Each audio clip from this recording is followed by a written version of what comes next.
Infeliz es aquel cuyas memorias de la infancia solo traen temor y tristeza. Desgraciado es quien mira atrás y encuentra solitarias horas y lúgubres habitaciones con marrones tapices y enloquecedores anaqueles de antiguos libros. O asombrado contempla en el crepúsculo arboledas de grotescos y gigantes árboles, cubiertos de enredaderas, cuyas silenciosas ramas torcidas se mecen a lo lejos.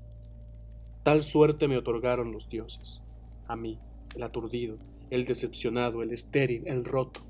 Y sin embargo, tengo mi dicha y me aferro desesperadamente a esas marchitas memorias cuando mi mente momentáneamente amenaza con alcanzar más allá del otro.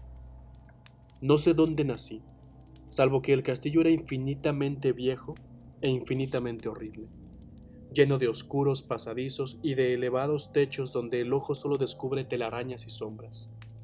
La piedra de los derruidos corredores siempre parecía estar horrendamente húmeda, y un maldito aroma la impregnaba todo, uno como el de la acumulación, de cadáveres de generaciones muertas.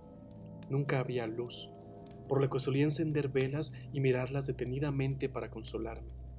Tampoco llegaba el sol en el exterior, pues los terribles árboles sobrepasaban con su altura la parte superior de las torres accesibles. Solo una negra torre se alzaba por encima hacia el desconocido cielo, pero estaba parcialmente arruinada y no podía ascenderse por ella a menos que se intentara una casi imposible escalada por la pared desnuda, piedra por piedra. Debo haber vivido tantos años en este lugar, pero no puedo medir el tiempo. Hay seres que se encargan de mis necesidades, aunque no recuerdo que haya habido otra persona además de mí mismo, o cualquier otro ser vivo además de las silenciosas ratas y murciélagos y arañas. Creo que aquel que me cuidó en mi infancia debía ser terriblemente viejo, pues mi primera concepción de algo vivo era algo burlonamente similar a mí mismo, aunque distorsionado, arrugado, decadente como el castillo. Yo no encontraba algo grotesco en los huesos y esqueletos que tapizaban las criptas de piedra en lo profundo de los cimientos. Yo asociaba fantásticamente estas cosas con eventos cotidianos y pensaba que eran más naturales que los dibujos coloreados de seres vivos que había encontrado en muchos mohosos libros. De tales libros aprendí todo lo que conozco. Ningún maestro me motivó o me guió, y no recuerdo haber escuchado una voz humana durante todos estos años, ni siquiera la mía, pues aunque había leído sobre la voz, nunca se me ocurrió intentar darle forma. Mi aspecto era algo que ignoraba en la misma medida, pues no había espejos en el castillo e instintivamente me imaginaba distinto a las figuras juveniles que miraba dibujadas y pintadas en los libros. Sentía que era joven, porque recordaba muy poco. Afuera, más allá del pútrido foso y bajo los oscuros y mudos árboles, a menudo me encontraba y soñaba durante horas sobre lo que leía en los libros. Añoraba encontrarme entre las felices multitudes del monte soleado, más allá de ese interminable bosque. Una vez intenté escapar, pero a medida que me alejaba del castillo, las sombras se volvieron más densas y el aire se llenó de terror amenazante, así que corrí frenéticamente de regreso por miedo a perder el camino en el laberinto del silencio nocturno. Así, durante interminables crepúsculos soñé y esperé, aunque no sabía qué era lo que esperaba. Luego, en mi sombría soledad, mi anhelo por la luz se volvió tan febril que no pude resistirlo más y me elevé mis suplicantes manos hacia la solitaria y arruinada torre que se alzaba por encima del bosque hacia el cielo desconocido. Finalmente me decidí a escalarla, aunque pudiera caer, pues era mejor vislumbrar el cielo y morir que vivir sin siquiera contemplar el día. En el húmedo crepúsculo escalé las gastadas y antiguas escaleras de piedra hasta alcanzar el punto en que se detenía. Luego trepé peligrosamente, aferrado a los pequeños asideros. Espantoso y terrible era ese cilindro de piedra muerto, sin escaleras, negro, derruido, abandonado, siniestro, lleno de sorprendidos murciélagos cuyas alas no hacían ruido al batirse.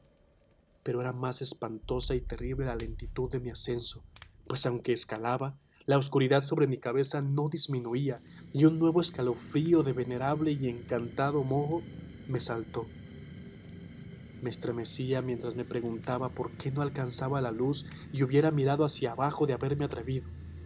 Imaginaba que la noche había caído de pronto sobre mí y vanamente tanteé con una mano buscando la abertura de una ventana por la que pudiera asomarme y juzgar la altura que había alcanzado. De pronto, tras una escalada infinita, ciega, asombrosa, hasta el desesperado precipicio, sentí que mi cabeza tocaba algo sólido y supe que debía haber llegado hasta el techo a alguna suerte de piso. En la oscuridad levanté mi mano libre y probé la barrera, descubriendo que era inmovible y de piedra. Luego inicié un mortal circuito a la torre, aferrándome por donde pudiera a la resbaladiza pared, hasta que mi mano encontró una barrera que cedía y empujé hacia arriba otra vez, empujando la losa o puerta con mi cabeza, mientras usaba ambas manos en mi terrorífico ascenso. No encontré luz por encima, y mientras mis manos subían más y más, supe que mi escalada había terminado. Por lo pronto, la losa era la trampilla de una abertura que llevaba a una superficie regular de piedra, de gran circunferencia, la mayor a la de la torre inferior. Sin duda, el piso de una elevada y espaciosa cámara de observación. Me arrastré con cautela e intenté que la pesada losa cayera en su sitio, pero no tuve éxito en esto último. Mientras yacía exhausto sobre el piso de piedra, escuché los inquietantes ecos de su caída, aunque guardaba la esperanza de poder abrirla de nuevo cuando la necesidad lo señalara. Creyendo que me encontraba en una prodigiosa altura, muy por encima de las malditas ramas del bosque, me arrastré por el piso y tanteé buscando ventanas, para lograr contemplar el cielo por primera vez, así como la luna y las estrellas de las que había leído tanto, pero a cada lado me decepcionaba. Todo lo que encontraba eran unas enormes repisas de mármol, sosteniendo cajas oblongas de perturbadora tamaño. Mientras reflexionaba más y más, me preguntaba qué viejos secretos residirían en este elevado apartamento, separado durante eones del castillo inferior. Inesperadamente, mis manos descubrieron el umbral de una puerta, rodeada por un marco de piedra extrañamente cincelado. Tras examinarla, descubrí que estaba cerrada con llave, pero con un supremo arranque de fuerza logré sortear todos los obstáculos y jalarla hacia adentro. Mientras lo hacía, sentí que el éxtasis más puro que jamás había experimentado, brillando tranquilamente a través de una ornada reja de hierro, más allá de un corto tramo de escaleras de piedra que ascendían desde mi recién descubierta puerta. Contemplé una radiante luna llena, que nunca había visto fuera de mis sueños y en vagas visiones que no me atrevo a llamar recuerdos. Imaginando que había alcanzado el pináculo del castillo, comencé a subir, corriendo por los escalones más allá de la puerta, pero una súbita nube me ocultó la luna, me hizo tropezar, por lo que proseguí mi camino con mayor lentitud en la oscuridad. Todavía estaba muy oscuro cuando alcancé la reja, que encontré destrabada, aunque no abrí por miedo a caer desde la sorprendente altura que había escalado. Luego volvió la luna. La más demoníaca de todas las impresiones es lo abismalmente inesperado y lo grotescamente increíble. Nada que hubiera experimentado podía compararse con el terror sobre lo que ahora miraba, con las bizarras maravillas que implicaba. La escena misma era tan simple como paralizadora, meramente esta: un lugar del vertiginoso prospecto de la copa de los árboles visto desde una posición elevada. Se extendía a mi alrededor, el mismo nivel de la reja, nada menos que piso sólido, cubierto y diversificado por losas de mármol y columnas, ensombrecido por una antigua iglesia de piedra, cuyo arruinado chapitel resplandecía espectralmente bajo la luz de la luna. Inconscientemente a medias, abrí la reja y me tambaleé por el blanco camino de grava que se extendía en dos direcciones. Mi mente aturdida o caótica como se encontraba, todavía se aferraba al frenético deseo de la luz y ni siquiera la fantástica maravilla podía desviarme de mi camino. No sabía ni me importaba si mi experiencia era locura, sueño o magia, pero estaba determinado a contemplar la brillantez y la felicidad a toda costa. No sabía ni quién era yo mismo, o qué podría ser lo que me rodeaba. Ni siquiera continuaba a trompicones hacia adelante. Me volví consciente de un terrible recuerdo latente que hacía de mi progreso algo no enteramente fortuito. Pasé bajo un arco, fuera de la región de las losas y las columnas, y deambulé por el campo abierto. A veces seguía el camino visible, en otras, Dejé que mi curiosidad me condujera a través de prados donde solo ruinas ocasionales hablaban de la presencia de un olvidado camino. En un punto, vadeé un ágil río, donde la derruida y mohosa mampostería de un puente se había desvanecido desde hacía mucho tiempo. Pasaron más de 2 horas antes de que alcanzara lo que parecía ser mi objetivo, un venerable castillo, cubierto de enredaderas, en medio de un espeso bosque. Era enloquecedoramente familiar, aunque lleno de una extrañeza desconcertante. Vi que el foso estaba lleno y que algunas de las torres familiares estaban derruidas, mientras nuevas alas existían para confundirme. Pero lo que observé con mayor interés y deleite eran las ventanas abiertas, hermosamente encendidas por la luz y enviando sonidos de la más alegre fiesta. Avanzando hacia una de estas, me asomé y miré un grupo extrañamente vestido, alegre, cada uno hablando fulgurantemente con el otro. Al parecer, nunca había escuchado una voz humana antes y solo podía adivinar vagamente lo que decían. Algunos de los rostros parecían guardar expresiones que revivían recuerdos increíblemente remotos, otros eran completamente desconocidos. Me escabullí por la ventana hacia la iluminada habitación, pasando desde mi más brillante momento de esperanza hasta mi más oscura convulsión de la desesperanza y entendimiento. La pesadilla llegaba con rapidez. En cuanto entré, sucedió inmediatamente una de las más aterradoras demostraciones que pudiera haber concebido. Apenas había cruzado la repisa de la ventana, cuando descendió sobre todo el grupo un súbito e inesperado terror de horrenda intensidad, distorsionando cada rostro y produciendo los más horribles gritos de cada una de las gargantas.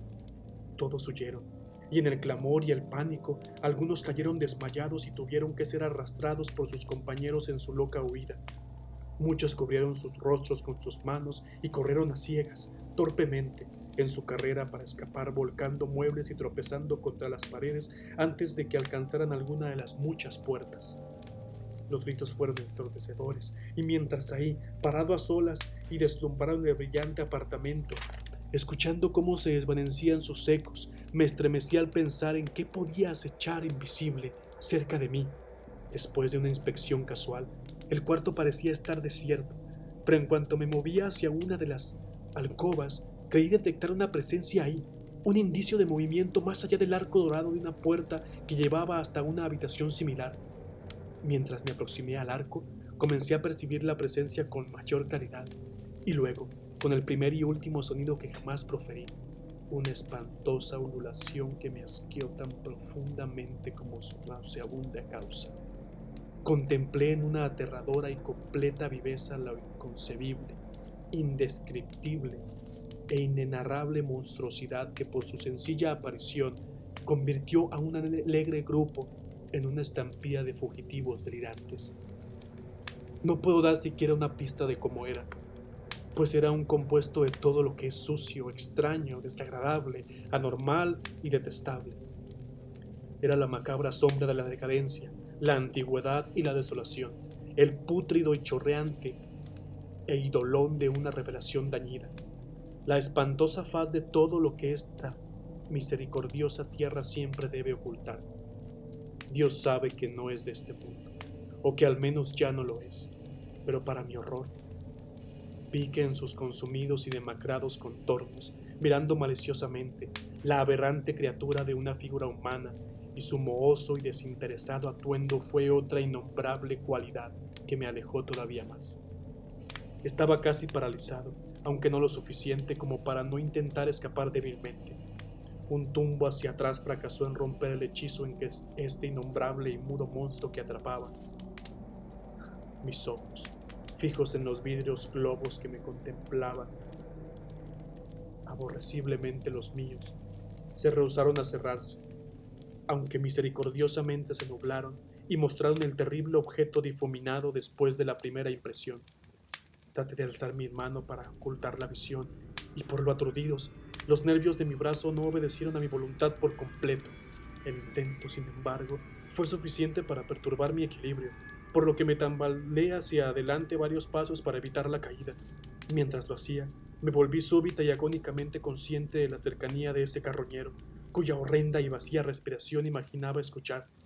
Casi enloquecido me sentí capaz de alzar mi mano para apartar la fétida aparición que se acercaba, cuando en un cataclismo segundo de pesadilla cósmica y accidente infernal, mis dedos tocaron la pútrida garra extendida del monstruo bajo el arco dorado.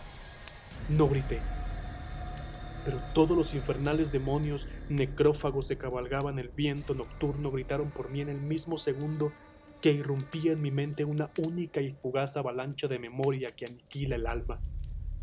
Supe en ese segundo todo lo que había pasado. Recordé más allá del terrorífico castillo y los árboles. Reconocí el edificio alterado en el que me encontraba. Reconocí lo más terrible de todo, la impía abominación que se erguía mirándome maliciosamente mientras retraía mis sucios dedos de los suyos. Pero en el cosmos hay un bálsamo, así como amargura, y este es el nepente. En el supremo horror de este segundo olvidé aquello que me aterrorizaba, y en el estallido de la oscura memoria se desvaneció en un caos de imágenes resonantes. En un sueño escapé del hechizado y maldito lugar y corrí rápida y silenciosamente bajo la luz de la luna. Cuando volví al patio de la iglesia en ese sitio de mármol y bajó por las escaleras, encontré imposible de retirar la trampilla de piedra, pero no sentía pena, pues odiaba el antiguo castillo y su bosque. Ahora cabalgo con los burlones y amistosos demonios necrófagos del viento nocturno y de día juego entre las catacumbas de Nebrenka, en el sellado y desconocido Adot por el Nilo. Sé que la luz no es para mí, excepto la de la luna sobre las tumbas de piedra de Neb. También que no me pertenece la alegría, salvo los innombrables festines de Nitocoris, bajo la gran pirámide, y con mi nueva libertad y estado salvaje casi doy la bienvenida a la amargura de la soledad, pues aunque el nepente me ha tranquilizado, sé que siempre seré un intruso, un extraño en este siglo, y entre aquellos que todavía son hombres. Esto lo he sabido desde que extendí mis dedos hacia la abominación en el gran marco dorado. Extendí mis dedos y jugué, y toqué una fría e inflexible superficie de vidrio pulido.